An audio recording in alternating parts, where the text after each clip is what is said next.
Bonjour à tous, bienvenue pour ce nouveau webinaire Club Cantalis. On est ravi de vous retrouver pour cette nouvelle session qui est consacrée aujourd'hui à la réglementation SFDR. On a reçu beaucoup de questions sur le sujet de mes partenaires, de nos clients. C'est un sujet d'actualité qui nous intéresse tous et vous êtes nombreux à vous connecter ce matin. On est ravis de vous retrouver. Laissez-moi vous présenter rapidement le programme pendant que tout le monde se connecte. La première partie sera consacrée à finalement un point à date sur la réglementation, le rappel de la taxonomie, des enjeux et finalement des mises en œuvre des différents acteurs qui sont impliqués par cette réglementation. On passera ensuite sur une seconde partie pour faire un parallèle entre la réglementation SFDR et Cantalis, ce que fait Cantalis autour de cette réglementation. Et puis enfin, on se posera la question qui est le titre de ce webinaire de ce matin, SFDR, opportunité ou risque, qui sera l'occasion de présenter finalement les impacts sur le marché de l'ISR, notamment de cette réglementation, et puis de répondre à toutes vos questions qu'on vous invite à poser directement sur la plateforme. Et donc, on y répondra pendant cette session de questions-réponses consacrée en fin de session. Laissez-moi vous présenter rapidement mes collègues qui m'accompagnent aujourd'hui. Christophe Bossy, responsable data chez Cantalis. Bonjour Christophe. Bonjour Théo. Et je suis accompagné également de Laurent Azot, responsable data chez Cantalis. Bonjour Laurent. Bonjour. Alors très rapidement, avant de rentrer dans le vif du sujet, un petit rappel sur le club Cantalis que vous connaissez tous bien ce matin. Vous êtes très nombreux à vous connecter. Voilà, une fois par mois, on se réunit autour d'un webinaire sur des sujets d'actualité comme aujourd'hui la réglementation SFDR ou des solutions Cantalis.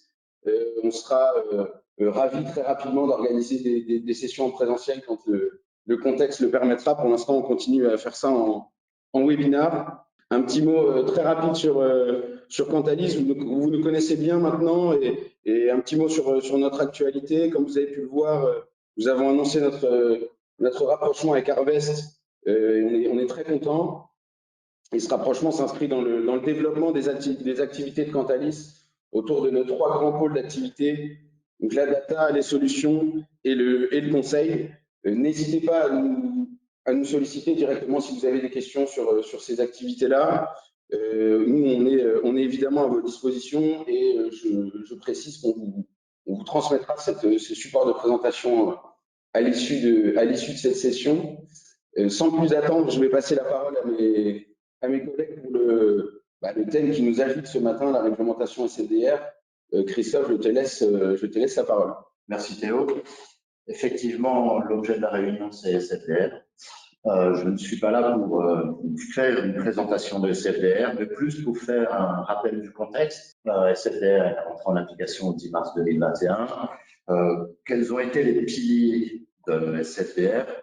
Pour nous, Cantalis, il y a deux piliers majeurs. Le premier pilier, c'est la réglementation des marchés financiers qui a été énormément amplifiée ces dernières années. La dernière en date, c'est MIF, Solvency, PRIP. Ça date de 2018, c'était il y a 2 ans. L'objectif de la réglementation dans les marchés financiers, c'est bien entendu la transparence. On pense toujours à l'investisseur. Le deuxième pilier, c'est aussi une notion de développement durable qui a largement été reprise en 2015, non seulement par les accords de Paris, la COP21, mais aussi par les objectifs de développement durable édictés par les Nations Unies. Ça avait même commencé bien avant. Je me souviens, en 2002, Jacques Chirac avait annoncé la planète brûle. Donc, le développement durable n'est pas un thème totalement nouveau, mais il est bien de le réglementer dans une harmonisation du marché. Il y a un troisième facteur qui est aussi important pour justifier cette réglementation, c'est les fonds ISR. Donc, à l'intérieur des marchés financiers, l'univers de l'asset management a vu, depuis une dizaine d'années, un très, très, très fort développement des fonds ISR. Par exemple, il y avait à peine 800 fonds ISR en 2015 en Europe. Aujourd'hui, au 30 juin 2021, il y a plus de 3167 fonds ISR. Donc, l'investisseur, quelque part, il a besoin d'une visibilité, où investir, comment, il a besoin d'informations. C'est un petit peu dans le prolongement de ces deux piliers de cette statistique que l'Union européenne s'est penchée sur le sujet de la transparence et du développement durable pour lancer une taxonomie qui lui a permis en fait d'édicter 6 objectifs clairs en termes de changement climatique, d'eau, de pollution, de biodiversité. Et cette taxonomie a été la base de SFDR. SFDR a été adopté en novembre 2019 et concerne exclusivement l'univers de la finance. Qu'est-ce que c'est SFDR? C'est des obligations de transparence en matière de durabilité pour les acteurs des marchés. Tous les acteurs sont concernés. Les conseillers, les investisseurs, privés ou institutionnels, les sociétés de gestion, tout le monde est concerné. Le mot-clé, en fait, c'est pour un avenir européen durable, avec deux pendants, je le répète, la durabilité, la transparence. SFDR, en effet, c'est plus de transparence sur les engagements ESG. L'objectif, c'est bien sûr que l'investisseur ait toutes les bonnes informations. Maintenant, l'investisseur se retrouve impacté lui aussi, puisqu'en fait, jusqu'à maintenant, l'investisseur, il devait regarder le rendement, le risque dans ses choix pour souscrire des fonds. À partir de SFDR, il a aussi l'impact. Donc, SFDR, je fais les bases de certaines obligations pour l'information de l'investisseur. Qu'est-ce qui change? Principalement, c'est la documentation, c'est l'information qui est fournie à l'investisseur, les documents précontractuels, périodiques. C'est la manière dont l'information va être apportée à l'investisseur. Ce sont les principaux changements. Comment ça a été mis en place? Je l'ai dit tout à l'heure, SFDR est entré en vigueur le 10 mars 2021.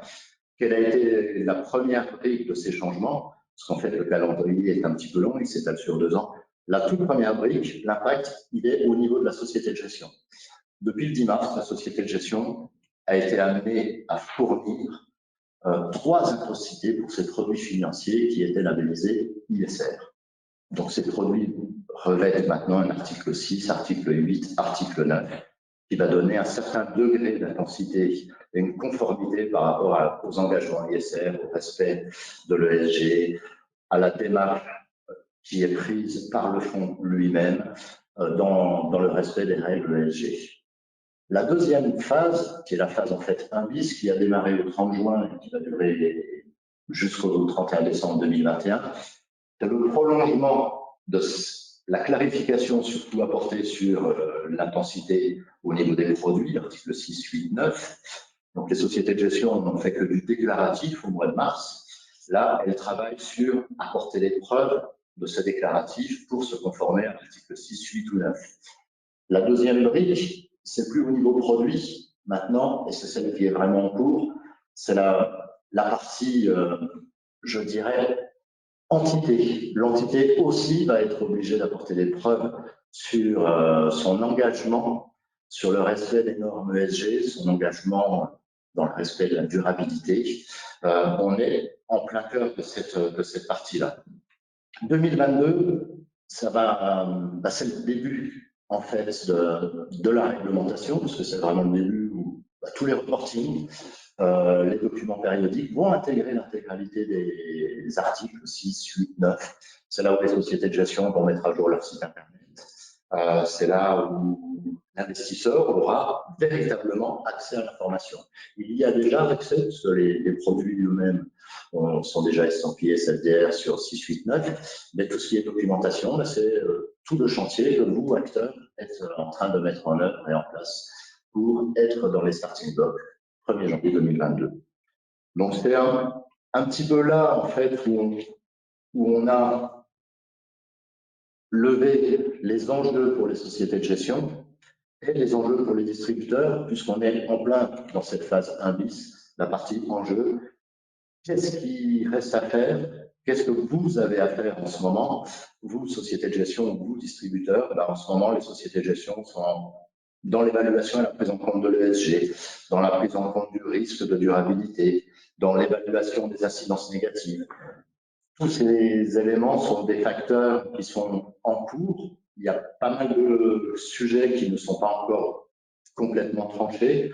Il y a aussi un autre sujet, c'est les indicateurs.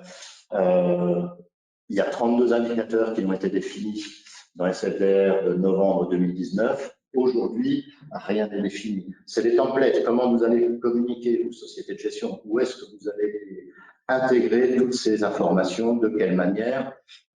L'idéal, c'est de standardiser, d'harmoniser l'information pour que la société de gestion A ou B donne à l'investisseur exactement la même information. Un fonds article 8 ou un fonds article 9, mais il faut que l'investisseur sache exactement où retrouver ça. Donc, c'est vraiment l'enjeu pour vous, société de gestion, en ce moment. Vous avez encore jusqu'au 31 décembre. Donc, comme le disait Théo, si vous avez des questions, on est là pour vous accompagner. On accompagne déjà pas mal de sociétés de gestion, puisque nous, Cantalis, on est au cœur de la collecte de la donnée. Laurent reviendra là-dessus après. On est en contact direct avec les sociétés de gestion. Donc, on travaille ardemment sur ce sujet. Pour les distributeurs, il y a des enjeux aussi en ce moment. C'est vous recevez des documents légaux, quel sera le format que vous allez recevoir? Vous allez bien sûr recevoir PRIP en plus, mais est-ce que PRIP va intégrer SFDR? Où est-ce que va être la donnée? Il y a encore toutes ces petites questions. Mais il y a aussi un aspect purement de données. Vous, dans vos reporting ou dans vos documents pré-contractuels, vous allez intégrer des données ESG, des données ISR, des labels. Vous allez bien entendu intégrer les articles 6, 8, 9 sur les fonds qui sont distribués, mais il va falloir aussi prouver que la société de gestion est conforme, en article 3 ou en article 5. Et vous, par rapport à l'article 4, vous pouvez donner un tout petit peu plus d'informations sur la conformité de vos contrats ou la conformité des produits qui sont distribués. Il y a toujours des enjeux qui sont pour vous en ce moment, et je pense qu'on collabore avec pas mal de distributeurs, pas mal d'assureurs, pas mal de banques sur le moment, sur la mesure des éventuels impacts négatifs, comment intégrer les indicateurs. Ça, c'est des questions qui sont en suspens. On a 6 mois devant nous, mais le travail est là. La consolidation de l'information sur un portefeuille client. Quels sont les outils? Comment faire? Mesure d'un SFDR global dans vos contrats. Encore un autre exemple, une modélisation d'un critère SFDR. Est-ce qu'on peut le comparer à la modélisation d'un SRE? Ça, ce sont des questions que vous, distributeurs, avez. À nouveau, si vous avez envie d'un partenaire pour vous accompagner, nous sommes à votre disposition. En conclusion, comme je viens de le dire, il y a encore pas mal de questions. J'en ai énuméré quelques-unes. Il y en a d'autres encore. Une principale, c'est la donnée, la qualité de la donnée. Comment est-ce que je vais la recevoir? Les sociétés de gestion, comment je vais pouvoir l'automatiser pour que des distributeurs puissent l'avoir, qui vont être les intermédiaires? Comment les distributeurs et conseillers vont-ils avoir accès à ces données? Et puis, à toute la partie KYC pour vous, distributeurs. Est-ce que je vais monter un ESG Center? Est-ce que je suis conforme? Le Parlement européen n'a pas encore statué ni tranché là-dessus, mais est-ce que ce n'est pas un moyen différenciant ou un moyen de rassurer toujours les investisseurs et de jouer le maître mot de la transparence?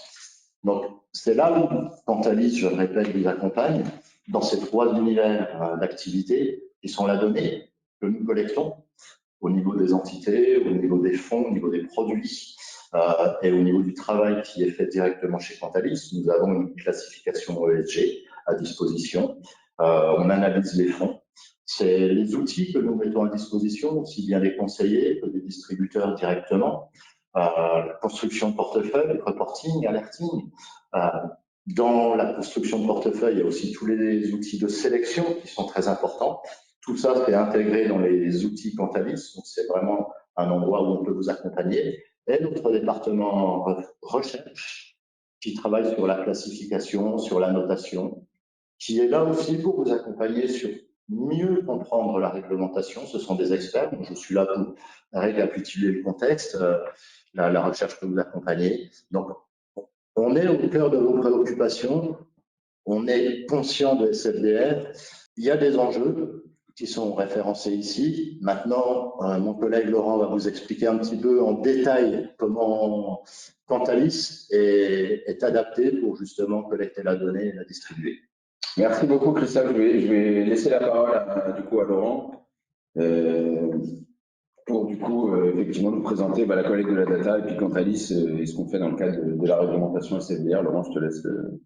La parole. Bonjour. Alors, les premières problématiques qu'on s'est retrouvées le 10 mars, ça a été de collecter l'information. Mais le 10 mars, on n'avait pas l'idée de sous quelle forme allait se présenter l'information. Donc, cette collecte est aussi tout de suite suivie d'une normalisation. Et parallèlement, le but est toujours d'arriver à l'exhaustivité. Donc, cette mission de collecte a été lancée, ce qui nous permet aujourd'hui d'être à 50% d'articles SFDR sur nos fonds, sur le périmètre total européen, qui représente 22 000 fonds. Après, si on fait un focus sur les plus de 3100 fonds ESG dans la base, on arrive à 61% de couverture avec des articles SFDR. Et si on se focalise sur notre périmètre client, aujourd'hui, on a plus de 70% de couverture d'articles SFDR. Donc ça, c'est un peu pour vous donner une cartographie globale sur, sachant que les fonds ISR, ESG de notre base représentent 14% à peu près des fonds et 24% de l'encours total. Donc c'est pas négligeable. Aujourd'hui, on a un gros poids sur les articles 8, une forte concentration des articles SFDR sur les articles 8. Donc aujourd'hui, la collecte a été lancée. Parallèlement à la collecte, on fait aussi de l'historisation, sachant qu'aujourd'hui, on reçoit déjà les premières modifications. Donc ça veut dire qu'on est capable de suivre les modifications des SFDR sur un produit. Bien sûr, on fait de la normalisation, sachant que les sources aujourd'hui peuvent aller de l'EMT 3.1 en passant par des fichiers envoyés directement par les asset managers et même dans certains cas dans la documentation. Donc nos équipes essayent de récupérer toutes sources pour nous permettre aussi de les croiser et de les vérifier.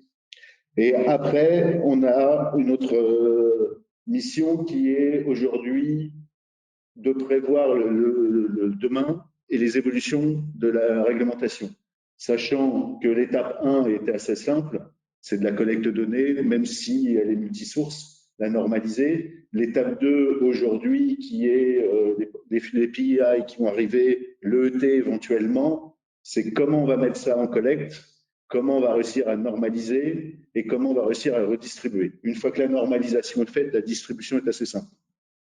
Donc aujourd'hui, on est au plus près des sociétés de gestion, qui vont créer qui vont être obligés de sourcer cette information. Donc on suit leur état d'avancement pour savoir demain sous quelle forme, comment on va être capable d'intégrer et comment on va être capable de redistribuer. Donc aujourd'hui, les dernières discussions sur l'EET ont commencé, il y a eu un atelier qui a commencé le 28 avril, donc on le suit de près. Les PI, l'évolution des PI, pareil, on les suit de près, savoir est-ce que ça va être 32, 14, mais aujourd'hui, on est prêt à les intégrer, quelle que soit la forme. Donc, on développe des outils d'intégration, d'automatisation, et surtout, le challenge va être de mettre en place des flux qui permettent de suivre l'évolution. Parce qu'avoir une photo à un instant donné, c'est facile. L'exemple SFDR aujourd'hui, les articles, c'est assez facile. Le challenge qu'on a derrière, c'est d'être capable de suivre cette évolution.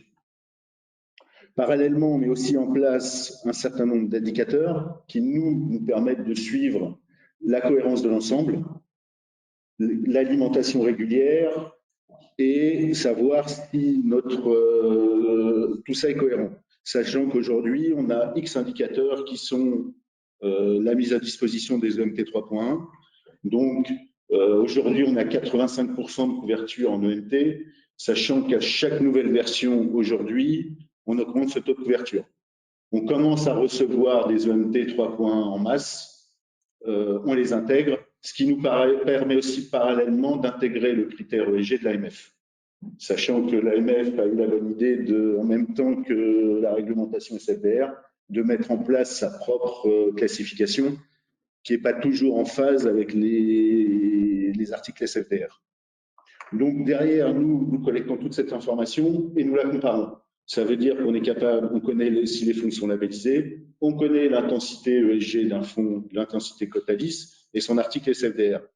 Et globalement, on regarde si tout ça est cohérent, sachant qu'à partir du moment où il y a une incohérence, dans nos systèmes, ça déclenche des alertes et des vérifications, qui nous permet aujourd'hui de s'assurer à la fois du bien fondé de notre intensité, qui, elle, n'a pas le biais aujourd'hui qu'a SFDR, qui est celui de l'impact et de l'environnement, et de s'assurer que nos informations distribuées sur SFDR sont cohérentes et semblent correctes. Donc tout ça, aujourd'hui, on est capable de redistribuer toute cette information sous forme de flux standardisés, ce qui permet aujourd'hui à un distributeur d'avoir une source unique où aujourd'hui il serait obligé de consolider des EMT, éventuellement un fichier fait par la société de gestion et éventuellement avoir des équipes dédiées qui sont capables de décortiquer des prospectus ou autres documentations pour avoir l'ensemble des articles SFDR. Sur les phases à venir, aujourd'hui, toutes nos discussions avec les différents acteurs nous permettent de dire que demain, tout le monde va se mettre en ordre de marche pour être capable de délivrer les PI. Aujourd'hui, la seule question qui reste en suspens, la même question qu'on a eue le 10 mars, à savoir comment ces informations vont être distribuées. Donc, que ça soit un template spécifique comme l'ET, que ça soit dans un complément du prospectus, que ça soit via un lien Internet, aujourd'hui, on étudie toutes les possibilités pour être capable demain de collecter cette information, de l'incorporer et de la redistribuer. Merci, merci Laurent. Très rapidement, pour illustrer ce que tu viens de dire, Laurent, on va vous montrer un peu ce que ça donne en termes de collecte et de ce qu'on affiche déjà, aujourd'hui. Voilà. J'attends que l'écran se charge de votre côté. Donc effectivement, pour illustrer rapidement ce que tu viens de dire, Laurent, aujourd'hui sur le site, directement sur le site Cantalis, aujourd'hui on affiche déjà en standard ces informations-là. Ici, je me mets tout simplement dans l'onglet recherche de fonds Cantalis, si ma souris veut bien fonctionner. On a effectivement un onglet ESG aujourd'hui qui permet de présenter ici en standard l'ensemble des informations qui sont collectées par Cantalis sur justement ce sujet ESG. Et d'où, effectivement, on a commencé à évoquer tout à l'heure avec Christophe l'idée d'un ESG Center. Ici, l'idée, c'est effectivement de présenter donc l'ensemble des informations collectées et donc redistribuées par Cantalis sur l'ISR largement. Et donc, on voit ici en standard les informations qui sont récoltées autour de l'article de la réglementation SFDR, donc les articles de tous les fonds, l'intensité ESG, donc qui est la classification ESG, méthodologie de classification ESG propriétaire à Cantalis, ainsi que l'ensemble des labels et bien sûr la documentation réglementaire des fonds, donc le DICI et le prospectus, sur une fiche fond ici sur laquelle je suis placé à l'instant. Directement sur la fiche d'identité en standard, on présente l'ensemble de ces informations-là. Donc, encore une fois, l'évaluation ISR globale Cantalis, les labels et l'article SFDR du fonds. Donc, effectivement, ça recoupe un peu déjà ce que disait Laurent sur la collecte. Ici, il s'agit de nos solutions standards Cantalis, donc sur le site et via nos licences standards à destination des CGP, des conseillers financiers et sélectionneurs de fonds, sociétés de gestion, etc. Mais aussi via des solutions dédiées, donc sur des flux standards, etc. Mais aussi des solutions de présentation de fonds qui permettent effectivement de constituer un peu un ESG Center, donc un centre d'information et de connaissances sur les fonds, et donc regroupant l'ensemble des informations sur l'ESG, sur les fonds. On va passer du coup rapidement sur la dernière partie. Donc l'idée de cette dernière partie, c'est de se poser la question SFDR, opportunité ou risque, mais aussi de récolter vos questions, vos questions et vos ressentiments, et on sera ravis d'y répondre. L'idée, c'est effectivement de peser un peu aujourd'hui, de faire un état des lieux sur les opportunités et les risques que peuvent représenter cette réglementation. Alors, dans l'absolu, la réglementation SFDR permet d'avoir une norme européenne, ce qui était attendu, je pense, par le marché, ce qui normalement permet à la fois d'avoir une grille de lecture de l'ESG, quelle que soit la nature du fonds en Europe ou commercialisé en Europe, qui est la même, et pas se poser la question, mais quels sont les critères pris en compte, et normalement la fin du greenwashing.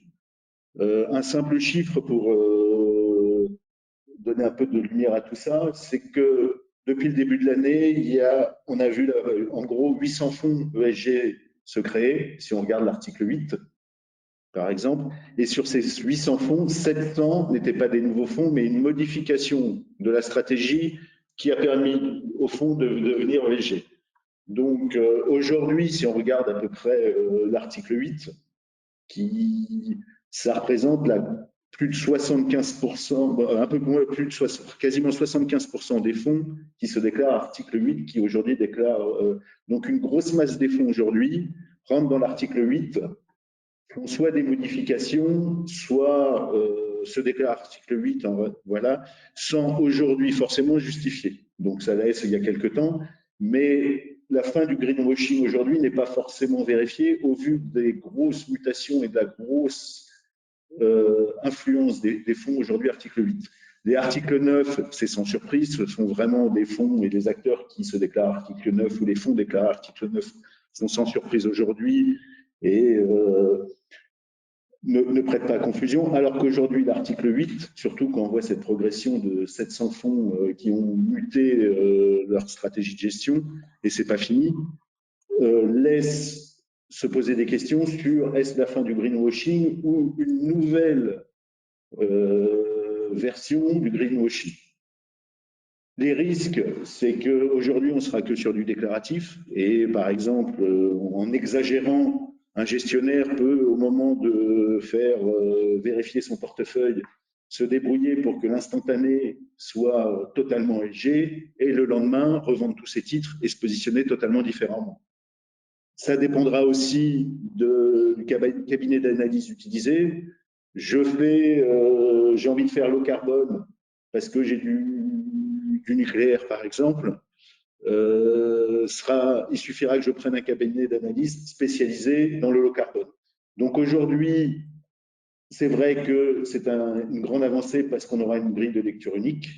Mais aujourd'hui, cette grille de lecture unique laisse aussi un certain nombre de questions parce que la méthode utilisée et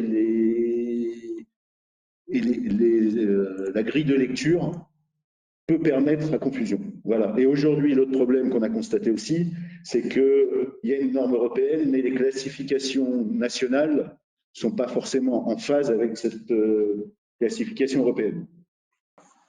Merci beaucoup Laurent. Pour aller du coup un peu plus loin dans le détail de ce que tu disais, notre idée c'est de commencer à prendre vos questions. J'ai déjà une première question qui va concerner les labels ESG. Donc on est sur le sujet un peu global de l'ISR. Et la question concerne la gestion de ces labels au niveau de notre plateforme et de notre base de données. Comment on collecte et comment on met à jour les labels à la fois sur le site Quantalis et sur notre base de données, si je comprends bien la question. Alors, tous les labels référencés chez Quantalis, on a pris une méthode simple. La seule source d'alimentation est le labelliseur. Ça veut dire qu'aujourd'hui, auprès de tous ces labelliseurs, nous envoie une liste des fonds labellisés de façon avec des fréquences différentes selon le rythme de labellisation, et on intègre ces listes de façon systématique. À la base, on avait choisi selon les demandes, etc. Et finalement, on s'est dit, la seule source fiable et qui ne prête pas confusion aujourd'hui sont les labelliseurs. Donc, on fait une chose simple. Tous les labels nous envoient une liste sur une fréquence plus ou moins régulière, certains quotidiens, certains hebdomadaires, certains mensuels, et on intègre systématiquement cette liste dans nos systèmes. Alors, le principe après d'intégration est assez simple. Hormis les fonds qui sont dissous, absorbés ou morts, on fait un remplacement exhaustif. Ce qui veut dire qu'aujourd'hui, un fonds qui perdrait son label, on garde pareil l'historique, on sait qu'il était labellisé jusqu'à telle date, et en intégrant la nouvelle liste, il perdra automatiquement son label. Très bien, c'est clair. Merci Laurent. J'ai une deuxième question et je suis content de l'avoir parce qu'on avait prévu d'aborder le sujet. C'est la question de la cohérence entre la classification Quantalis qu'on vous a montré, que je vous ai montré tout à l'heure sur le site, et la réglementation SFDR. Tu as un peu abordé le sujet, Laurent, tout à l'heure, sur les contrôles de cohérence, etc. Comment aujourd'hui on va gérer ça dès aujourd'hui et dans le futur? Alors, on a déjà commencé. Pour tout fonds dont on a une intensité, on va regarder s'il est labellisé et son article SFDR. À partir du moment où je dirais on est intensité 3 chez nous, SFDR 9, on ne se pose pas de questions. Généralement, on a peu de problèmes avec les 6 pareils. Le gros du problème sont les fonds SFDR 8 qui peuvent, aujourd'hui, sur les fonds SFDR 8, notre intensité va de 0 à 3 sur ces fonds-là. Sachant qu'un fonds fortement orienté social ou fonds de partage ne sera pas forcément SFDR 9 ou même s'il est 8, alors que chez nous, comme on différencie bien social, gouvernance et environnement, peut se retrouver avec une intensité de 3. Donc, de façon très simple, qu'est-ce qu'on fait? On croise les labels, notre intensité, les articles SFDR, et on vérifie la cohérence. Et en cas de conflit, on va regarder la documentation légale et voir si notre intensité est cohérente ou pas. Je précise au passage que cette intensité-là, chez Cantalis, elle est calculée suite à, enfin, elle est précisée suite à l'étude justement de cette documentation réglementaire. Alors, l'avantage des SFDR, c'est que les communications sur la politique ESG dans le prospectus est aujourd'hui beaucoup plus claire qu'elle n'était par le passé. Par moment, elle était même assez discrétionnaire pour des fonds qui se déclaraient ESG. Donc maintenant, la grille et l'obligation aussi de la société via l'article 10 d'exposer sa stratégie ESG pour ses fonds nous permet nous facilite la lecture et notre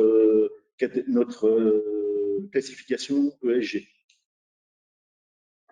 Très bien. J'ai une autre question sur, on a abordé le sujet tout à l'heure, mais une question très concrète sur les prochaines échéances et les évolutions SFDR. D'une part, est-ce que Cantalis a prévu quelque chose? Comment est-ce qu'on sera prêt? Et par ailleurs, quelles vont être très concrètement les prochaines évolutions dans un futur proche? Alors, cette question, on l'a déjà eue le 10 mars. On nous avait demandé si on serait prêt le 10 mars. On avait toujours dit oui. Certains pensaient qu'on n'allait pas l'être. Et le 10 mars, on a été capable de mettre en place notre première solution et nos premières alimentations en articles SFDR parce qu'on avait anticipé et que notre lien avec les sociétés de gestion nous permet d'anticiper à la fois le rendu et à la fois comment cette information va être distribuée. Donc aujourd'hui, comme je l'ai évoqué plusieurs fois, on se rapproche continuellement des sociétés de gestion pour savoir leur impression et leur état d'avancement sur les prochaines étapes et comment aujourd'hui ils anticipent le rendu potentiel. Ce qui nous permet derrière de préparer les outils d'intégration, de normalisation et de redistribution. Donc aujourd'hui, même si notre prochaine attente est le template EET, sachant que beaucoup mettent l'espoir que ça sera un des moyens de communication, d'autres aujourd'hui prennent déjà l'option on va faire un complément au prospectus reprenant la table 1, 2 et 3 et les différents indicateurs. Et d'autres aujourd'hui sont en attente, sont capables plus ou moins d'éditer des indicateurs, mais n'ont pas l'idée de comment cela va être restitué. On avait eu les mêmes questions avec l'article 689, même si la problématique était un peu plus simple. Mais à partir du moment où on avait déjà les différentes pistes, on a préparé les outils qui nous permettaient l'intégration. Et surtout derrière, intégration et normalisation. Très bien, merci beaucoup Laurent. J'ai une dernière question, enfin pour l'instant une dernière question, encore une fois vous pouvez interagir à tout moment sur la plateforme. J'ai une dernière question plutôt sur sur l'avenir du marché de l'ISR. La question me demande si est-ce qu'on anticipe quelque chose en termes finalement de couverture ISR des fonds, c'est ça est-ce qu'on s'attend à ce que pas 100%, mais en tout cas une grande partie du marché demain soit des fonds ISR? Comment finalement est-ce qu'on anticipe l'évolution de ce marché-là à l'ombre de cette réglementation? Alors, au vu du début d'année et de la mise en place de SFDR et le nombre de fonds qui ont modifié leur stratégie pour entrer au moins article 8, on peut penser qu'il y aura de plus en plus de fonds qui vont se déclarer ISR. Vu la tendance globale, il sera de plus en plus difficile de dire que mon fonds où je n'ai aucune préoccupation d'environnement, de social et de gouvernance, Et la déclaration d'impact poussera aussi les sociétés à, je pense, avoir une prise en compte de l'ESG de plus en plus importante. Donc globalement, il risque cette migration qu'on a constatée au début du premier trimestre et du premier semestre, risque de s'accentuer ces prochains temps. Donc nous, on a plutôt tendance à dire que le nombre de fonds qui auront des réelles préoccupations ESG risque de croître énormément. Très bien, merci Laurent. On a des nouvelles questions qui sont arrivées. On va y répondre rapidement. J'ai une question très concrète sur le MT 3.1 qui me demande qu'a priori les données de ce document-là n'étaient réclamées que pour les produits distribués en Allemagne. Est-ce que c'est un document qui va être demandé pour toutes les juridictions? Alors aujourd'hui, bien qu'on était beaucoup à penser que le MT 3.1 n'était pas fait pour distribuer les articles SFDR, beaucoup de gros faiseurs ont adopté la colonne de mémoire, je crois que c'est 0,5, 105, qui donne 3 niveaux de prise en compte de l'ESG dans un fonds. Donc cette colonne a été utilisée pour l'intégration de l'équivalence SFDR. Cette colonne, c'est neutral. Il y a 3 valeurs et ces 3 valeurs permettent de faire un mapping avec le SFDR. Donc aujourd'hui, beaucoup de sociétés utilisent le MT 3.1 pour communiquer directement sur SFDR. Donc oui, à la base, il n'était pas prévu et on pensait que c'était juste pour la diffusion des critères allemands et de la classification ESG-AMF. Mais aujourd'hui, ça a l'air d'être le document normalisé qui permet de communiquer sur l'article 6, 8 et 9. Très bien, c'est clair. J'ai une question de la même personne qui n'a rien à voir avec les documents 3.1, mais sur le sujet de la proportion d'investissement durable. Quel est notre point de vue là-dessus? Et est-ce qu'elle est proche de l'intensité ESG qu'on calcule chez nous? Alors ça, c'est un sujet qui va dépendre aussi des volontés de l'investisseur. Aujourd'hui, plus le temps passe, plus la proportion d'investissement durable dans un portefeuille devient important. Certaines plateformes aujourd'hui en font leur filtre principal. Ils regardent si les fonds sont labellisés, si les fonds le SFDR. Donc globalement, l'offre générale s'oriente de plus en plus vers une forte accointance vers l'ESG. Et donc on peut penser que la proportion des fonds ESG mécaniquement va de toute façon augmenter parce que l'offre sera de plus en plus importante. Donc quelque part, même quelqu'un qui ne voudra pas faire de ESG aura forcément une proportion importante de fonds ESG dans son portefeuille. Très bien, c'est clair. Merci Laurent. J'ai une dernière petite question sur la manière dont on est organisé concrètement chez Cantalis, en termes notamment de notre classification en interne et de la collecte des data SFDR. S'il y a un référent, comment c'est organisé autour de notre équipe data, s'il y a des interlocuteurs particuliers sur le sujet, notamment pour nos clients. C'est une question d'un client chez Cantalis. Comment ça se passe chez vous dans l'équipe data? Alors, la collecte se fait comme je dirais aujourd'hui, on l'a intégré dans nos processus. On a eu un fonctionnement spécifique avant le 10 mars. Aujourd'hui, on l'a intégré dans nos processus de collecte normalisés. Ça veut dire qu'aujourd'hui, pour nous, SFDR fait partie des points qu'on collecte comme la valeur liquidative. Donc, c'est vraiment rentrer dans un process normal de collecte. Parce que comme on disait au début, la première partie a été de faire le début de l'alimentation. Aujourd'hui, on est dans la phase d'alimentation et on pousse vers l'exhaustivité. Donc aujourd'hui, si c'est la pure collecte du point de données, chaque société de gestion a un référent en interne et c'est géré comme tout point de données. Après, pour les sujets plus transversaux ou plus spécifiques sur SFDR, on a Ohana et moi-même qui répondons aux questions spécifiques. Mais aujourd'hui, SFDR pour Cantalis est un point de données qui se collecte comme tous les autres. Très bien. Merci beaucoup Laurent et merci beaucoup à tous pour ces questions. On avait prévu justement d'y répondre et cette petite partie interactive en fin de session parce qu'on sait que c'est un sujet qui vous anime beaucoup et on a reçu beaucoup de questions en amont. Donc voilà, on est très contents. Merci beaucoup à tous pour votre participation et pour et pour vos questions. Laissez-moi vous présenter rapidement les prochaines sessions de webinaire et les prochaines actus Cantalis. Tout d'abord, Cantalis va sortir, toujours sur le même sujet, global, l'observatoire Cantalis de la gestion ISR.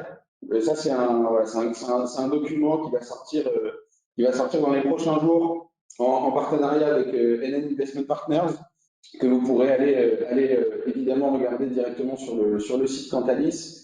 Pour les prochains sujets, vous pouvez retrouver toujours notre analyste de fonds maison, Pierre Miramont, sur BFM toutes les semaines sur le sujet de l'ISR, justement. Et puis sur les prochaines sessions de webinaire, il y en a une qui est déjà prévue, c'est déjà le 22 juillet prochain. On se penchera sur le thème du PER, particulièrement, notamment les solutions digitales autour du PER, les parcours de souscription, etc. Et on va organiser également une session fin août sur un sujet à déterminer. Comme d'habitude, je vous invite à nous contacter si vous avez des questions sur le sujet SFDR qu'on vient d'aborder, si vous voulez voir les thèmes abordés dans les prochaines sessions de webinaire. Et évidemment, on vous fournira le support de présentation d'aujourd'hui et le replay sera disponible tout bientôt sur le site de Cantalis. Merci beaucoup à tous pour votre participation, pour votre attention. J'espère que cette session a répondu à vos attentes. Et merci Laurent et Christophe pour toutes ces informations autour de la réglementation SFDR. Merci, au revoir. Merci beaucoup, au revoir. Bonne journée à tous et à bientôt pour la prochaine session Club Cantalis. Merci.